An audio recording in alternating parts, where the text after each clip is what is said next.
सो hi everyone, कैसे आप सभी। सो गाइस, आज का हमारा वीडियो एक बहुत इंपॉर्टेंट प्रॉब्लम या बहुत इंपॉर्टेंट डाउट के ऊपर है जो आप में से ऑलमोस्ट हर स्टूडेंट के मन में जरूर आता होगा कि भैया हमें डेली बेसिस पे कितना टाइम तैयारी में देना चाहिए कि हम इस बार पहले अटेम्प्ट में अपना एग्जाम निकाल लें। अब गाइस, यहाँ पे सबसे बड़ा प्रॉब्लम ये आता है कि जब भी हम ये क्वेश्चन किसी और से पूछते हैं ना, भाई कोई बोलता है मैं 8 घंटा पढ़ता रहता हूँ, कोई बोलता है मैं 10 घंटा पढ़ता रहता हूँ, और कुछ महानुभाव वो भी होते हैं जो बोलते हैं भाई मैं पूरा पूरा दिन तैयारी करता रहता हूँ, करते रहती हूँ भाई, सुबह उठने से लेके रात को सोने तक बस मैं तो एक ही काम करता हूँ, वो होता है पढ़ाई या तैयारी। मैं सबसे पहले आपको ये बात बता दूं, जो भी लोग ये बोलते हैं मैं पूरा दिन तैयारी करता हूं, मुझसे लिखवा के ले लो, उनमें से मैक्सिमम लोगों का सिलेक्शन होगा ही नहीं। बिकॉज देखो, वो लोग पढ़ाई पढ़ने के लिए नहीं करते बल्कि दिखाने के लिए करते हैं। भाई वो होता है ना, हमारे घर वाले जब बोलते देखो हमारा बेटा तो पूरे पूरे दिन तैयारी करता रहता है, तो वैसे तो बहुत होशियार है पर इसके एग्जाम नहीं निकल रहे। तो ये जितने भी वो लोग होते हैं जो बहुत होशियार होते हैं और उनके एग्जाम नहीं निकलते, और ये वो लोग होते हैं जो पूरा पूरे दिन पढ़ते रहते हैं फिर भी इन लोगों के एग्जाम नहीं निकलते। बट यहाँ पे सबसे बड़ा प्रॉब्लम ये होता है कि जब हम ऐसी बड़ी बड़ी बातें सुनते हैं ना, तो स्टार्टिंग की अपनी तैयारी के स्टार्टिंग के फेज में ना हमारा डीमोटिवेशन बहुत ज्यादा हो जाता है। बिकॉज देखो, अपनी तैयारी की स्टार्टिंग में कोई भी बंदा इतना ज्यादा टाइम दे ही नहीं सकता। तो हमें क्या लगता है सुनने से कि यार मैं तो इतना टाइम दे नहीं रहा हूं, तो मेरा तो एग्जाम इस बार निकलेगा नहीं। या वो वाली दीदी ने या वो वाले भैया ने बिल्कुल सही बोला था कि यार बैंक या इंश्योरेंस या एसएससी एग्जाम निकालने में ना तो कम से कम 2-3 साल लगते ही लगते हैं, उससे पहले नहीं निकलता। हाँ यार, मुझे भी अब यही लग रहा है। सो गाइस, ये सारी की सारी बातें बिल्कुल गलत है। भाई इंग्लिश का एक टर्म बोलता हूं, वो बातें होती हैं बुलशिट, बिल्कुल बुलशिट बातें हैं। बिकॉज आज मैं आप लोगों को साइंटिफिक तरीके से बताने वाला हूं कि भाई कितने एग्जैक्ट घंटे देने के बाद इस बार आप लोग अपने सिलेक्शन को पहले ही बार में ले सकते हैं। मतलब पहले अटेम्प्ट में आप लोग इस सिलेक्शन को सुनिश्चित करने के लिए आप लोगों को कितने घंटे तैयारी करनी पड़ेगी, बिल्कुल न्यूरो साइंस की तरफ से आपको आज बताने वाला हूं। गाइस, जैसे आप में से मैक्सिमम स्टूडेंट्स को ऑलरेडी पता होगा, जो लोग लगातार द अल्फा बैंकर को फॉलो करते हैं, कि भाई मैं लगातार ना बहुत सारी बुक्स पढ़ता रहता हूं। और ये सारी बुक्स पढ़ने के बाद जो मुझे एक चीज रियलाइज हुई ना, वो ये कि भाई किसी भी चीज में अगर आप मिनिमम 1000 घंटा देते हो, दैट इज 1000 आवर्स, तो आप उस चीज में प्रो हो जाते हो। मतलब उस चीज में आपका एक्सपीरियंस बहुत ज्यादा हो जाता है। दैट मींस भाई किसी भी चीज में अगर आपको एक्सेल करना है तो आपको कम से कम उस चीज में 1000 घंटे, और इसके साथ एक टाइम बाउंडेशन और होता है, और वो होता है 6 महीना। भाई अगर आप ये दोनों चीजें देते हो, भाई 1000 घंटे और 6 महीना अगर आप किसी चीज में देते हो, तो उस चीज में आप लोगों को एक्सेल होने, मतलब सिलेक्शन होने के चांसेस बहुत ज्यादा हो जाते हैं। और भाई इसी तरीके से अगर हम इस बार के आईबीपीएस पीओ कैलेंडर की बात करें, तो भाई वहां पे भी हमारे पास इस बार मोटा मोटा 6 महीने का ही टाइम बचा है। दैट मींस भाई ये वाली थ्योरी लगाने का एग्जैक्ट बिल्कुल सही टाइम यही है जब हमारे पास एग्जैक्टली 6 महीने का टाइम बचा है। मतलब इसका मतलब अगर हम आज से लेके अगले 6 महीने तक 1000 घंटा अपनी तैयारी को देता हूं, तो मेरे सिलेक्शन के चांसेस बहुत ज्यादा बढ़ने वाले हैं। ये तो बात क्लियर हो गई। भाई अगर इसको ना डिवाइड करके देते हैं, भाई मुझे टोटल डेली बेसिस पे कितनी तैयारी करनी पड़ेगी वो बात कर लेते हैं। भाई देखो, अगर 1000 घंटे की बात करें और 6 महीने, भाई 6 महीने में आपके मोटा मोटा 183 डेज मान लेते हैं, तो यहाँ पे आपको अप्रोक्सीमेट आएगा 5 घंटा डेली। भाई आपको डेली बेसिस पे 5 घंटा तैयारी करनी है साइंटिफिक तरीके से, अगर आप इस बार सिलेक्शन को लेके सीरियस है। अब यहाँ पे प्रॉब्लम पता है क्या आएगी, लोग 5 घंटा तो बहुत आराम से पढ़ लेंगे, बट वो क्या करेंगे, कोई बंदा 1 हफ्ता पढ़ेगा, कोई बंदा 2 हफ्ता पढ़ेगा, कोई बंदा 1 महीना पढ़ेगा, और उसके बाद ये लोगों की तैयारी या तो टाइम कम हो जाएगा या तैयारी छूट जाएगी। बट यहाँ पे सबसे बड़ा हमने क्या बात बोली कि भाई आपको ये 183 डेज मतलब 6 महीना तैयारी को देना है डेली 5 घंटा। अब इस 5 घंटे को आप लोग कैसे डिवाइड करोगे, मैं वो आप लोग को यहाँ पे बता देता हूं।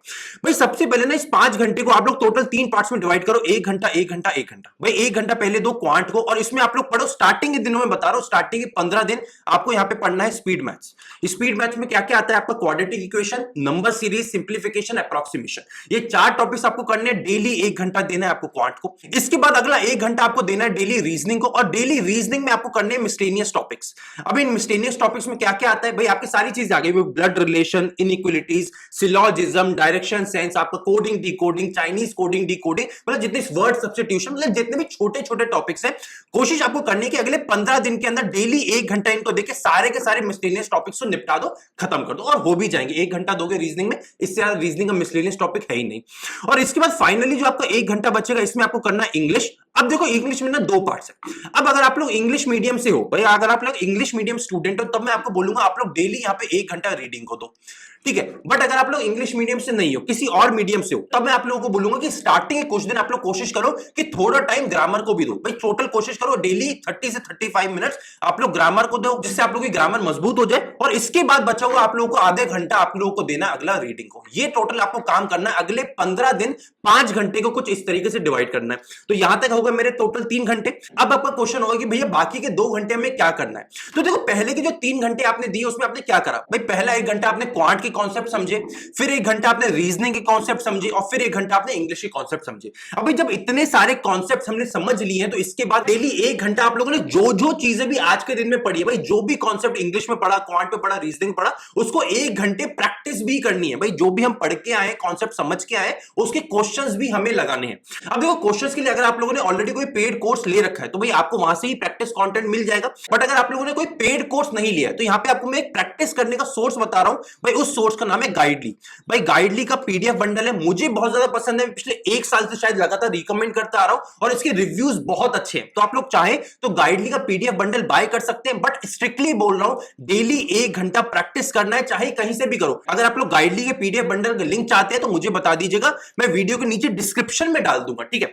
इसके बाद फाइनली एक बहुत इंपॉर्टेंट चीज हमारी रह गई है और वो है भाई 1 घंटा फाइनली हम क्या करेंगे भाई। इसके बाद जो आखिरी का 1 घंटा बचेगा उसमें हमें क्या करना है भाई, उसमें हमें लगाने हैं यहां पे मॉक टेस्ट।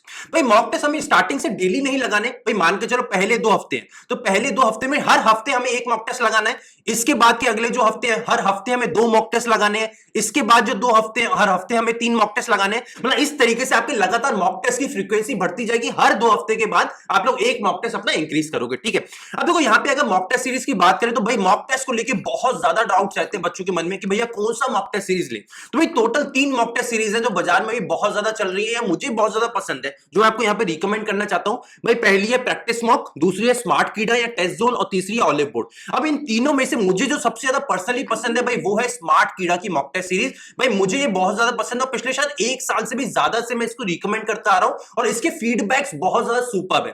तो अगर आप लोग चाहते हैं तो भाई स्मार्ट कीड़ा की मॉक टेस्ट सीरीज बाय कर लीजिएगा। मैं लिंक इसका वीडियो के आप लोगों को डिस्क्रिप्शन में प्रोवाइड करवा दूंगा। बट स्टिल दिल से बोल रहा हूं कि भाई मॉक टेस्ट सीरीज एक बड़ा भाई होने के ऐसे से बता रहा हूं, ये एडवाइस दे रहा हूं एक बड़ा भाई होने के नाते कि भाई जो मैंने यहां पे आपको बताया भाई ये 2-2-2 कि भाई पहले 2 हफ्ते 1-1 मॉक टेस्ट लगाना है, अगले 2 हफ्ते 2-2, अगले 2 हफ्ते 3-3 और लगातार इनको बढ़ाते रहना। और भाई ये अपने पिछले 5-6 साल के एक्सपीरियंस के बाद आपको बता रहा हूं कि इन चीजों के बाद अगले 6 महीने के बाद आप लोगों का सिलेक्शन बिल्कुल सुनिश्चित होना तय है। तो गाइस आई होप कि आज की वीडियो में आप लोगों को सारे डाउट्स क्लियर हो गए होंगे और कितना घंटा पढ़ना है साइंटिफिक तरीके से आप लोगों को समझ आ गया होगा कि भाई डेली 5 घंटा पढ़ के हम बहुत आराम से अपने एग्जाम निकाल सकते हैं। डेली 5 घंटा अगले 6 महीने तक हमें पढ़ना ही पढ़ना है। सो गाइस आई होप कि इस वीडियो के बाद आप लोगों को बहुत ज्यादा मोटिवेशन जरूर मिला होगा। तो मुझे नीचे कमेंट करके जरूर बताइएगा क्या आप लोग इस वीडियो के बाद मोटिवेट हुए या नहीं। बिकॉज देखो 5 घंटा पढ़ना ज्यादा बड़ी बात नहीं है, बट अगर साइंटिफिक तरीके से मैं प्रूव करके बता रहा हूं कि 5 घंटे में सिलेक्शन हो सकता है तो ये मोटिवेशन बनता है। तो भाई मुझे नीचे कमेंट करके जरूर बताना कि आप में से कितने स्टूडेंट अभी मोटिवेटेड फील कर रहे हैं।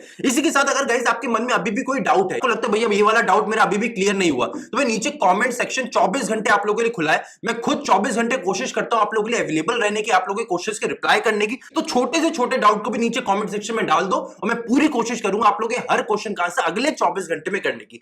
इसी के साथ गाइस अगर आप चैनल को पहली बार विजिट कर रहे हैं तो चैनल को सब्सक्राइब करके जरूर जाइएगा और अगर आपको ये वीडियो पसंद आए तो गाइस वीडियो को शेयर जरूर करिएगा। बस एक रिक्वेस्ट है कि कुछ और करे ना करे, बस गाइस प्लीज हाथ जोड़ के बोलता हूं कि शेयर जरूर करिए। बिकॉज मैं इतनी मेहनत आप लोगों के लिए करता हूं बट हर उस बच्चे तक इस वीडियो का पहुंचना जरूरी है जो इन चीजों से आज परेशान है। जो होता है बड़े बड़े भाई मैं तो पूरा दिन पढ़ता रहता हूं तब जाके मेरा सिलेक्शन हुआ। भाई बताओ लोगों को ये बातें गलत है, बातें झूठी है और कितना पढ़ के सिलेक्शन लिया जा सकता है। भाई आज उस हर बच्चे तक इस वीडियो को पहुंचाना है और इसकी जिम्मेदारी अब आप लोग की। सो गाइस आई होप कि आप लोगों को वीडियो पसंद आया होगा। अगर पसंद आए तो वीडियो को लाइक करके जाइएगा और इसी तरह बने रहिए द अल्फा बैंक के चैनल के साथ। मिलते हैं अगले वीडियो में। Till then take care and bye bye.